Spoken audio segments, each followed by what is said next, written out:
All right, John, President Trump charging ahead with his second-term agenda, seemingly unfazed by a series of legal roadblocks.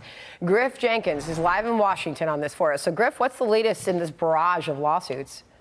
Well, hey, Sandra, and that barrage of lawsuits has judges lining up to knock down the president's executive authority. And the latest being U.S. District Judge Ana Reyes, a Biden appointee who has argued the premise of only two sexes is biologically incorrect, blocked Trump's order barring transgender people from openly serving in the military, calling it unconstitutional, writing this: "The cruel irony is that thousands of transgender service members have sacrificed, some risking their lives, to ensure for others the very equal protection rights the military ban seeks to deny them." Now, Reyes delayed her order from taking effect until Friday, giving the Trump administration time to appeal. White House Deputy Chief of Staff Stephen Miller reacted, saying district court judges have now decided they are in command of the armed forces. Is there no end to this madness?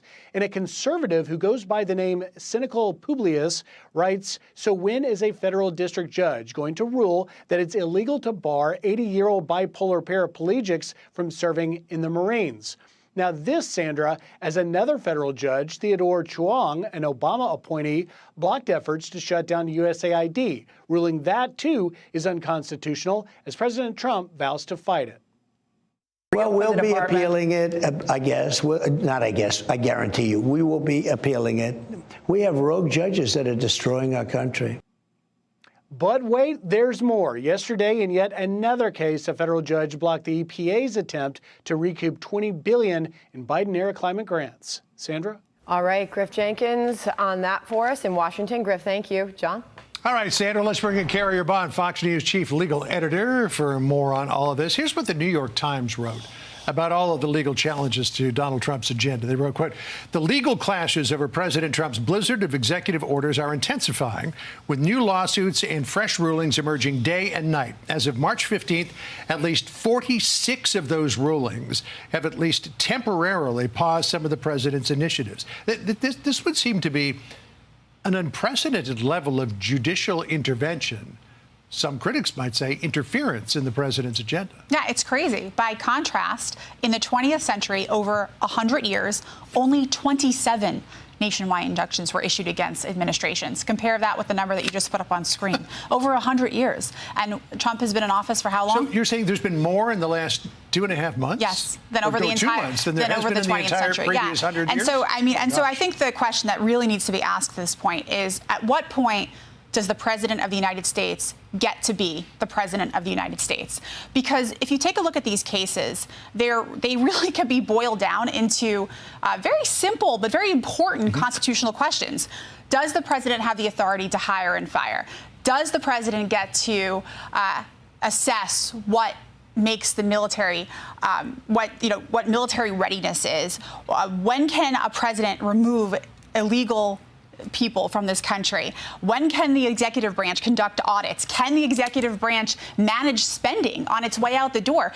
These are not crazy questions, and yet these judges are making it impossible for this administration to do everything by singularly blocking the actions out of the gates. They're not letting these situations play out on the merits and judging them at that point. They're blocking them with these injunctions, which basically is grinding, I think, the president's agenda to a halt. And you mentioned this idea of can the judiciary insert itself in the idea of national security and foreign policy, as Judge James Boasberg in the D.C. District appears to have done here. He's given the DOJ another day to come up with an explanation as to how and why all these trendy Aragua potentially violent criminals got deported from the country. President Trump is calling for Boasberg's impeachment. Listen to what he said last night.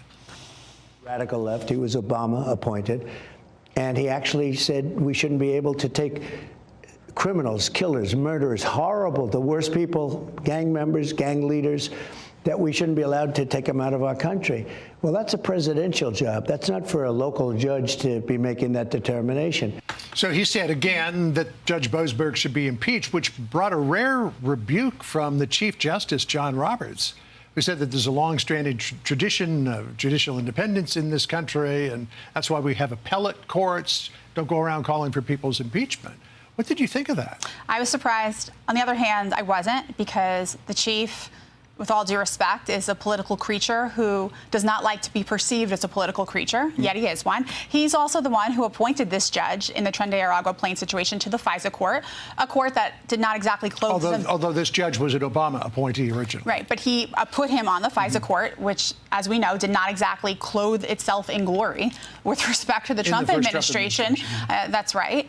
And so I think there's something to be said for defending your own, which I think may be a little bit at play here, the old guard defending the old guard.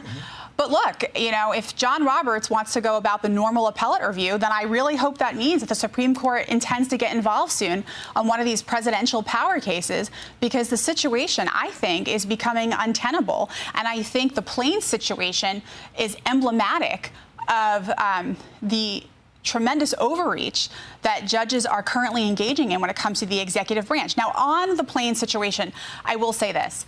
Was the Alien Enemies Act the right authority to invoke with respect to removing some of these people? That's an interesting question I think the courts are going to have to flesh out. However, a judge redirecting planes midair amidst a major national security operation, which we know falls squarely within the purview of the president, is just remarkable. And now they're fighting over, well, you said this verbally and the written order said something else and the planes went off in the middle of all of that. And that matters, by the way. Mark Levin, our own Mark Levin, litigated a case in 2003, won the case, and it's a case that speaks directly to the issues of orders and underscores the need for written orders. Why? Because then someone can look at it and see what the judge wants. Yeah, and if exactly. it goes up on appeal, right, and if it goes up on appeal, there's no confusion. And so for people to, you know, just blow off the department's argument on the verbal aspect of that, I don't think is fair. And I think they have a reasonable argument to make on the difference between a verbal and a written order here. And a lot of the people who were on that flight were Title VIII removals. Right. And who knows, maybe they were deported during the Biden administration. Right. We don't know. All right. Carrie, a lot more to chew over on all of this. There's no question about that. Thanks for joining us. Thank you. Show. Appreciate it. Hey everyone, I'm Emily Campagno. Catch me and my co-hosts Harris Faulkner and Kaylee McEnany on Outnumbered every weekday at 12 p.m. Eastern, or set your DVR.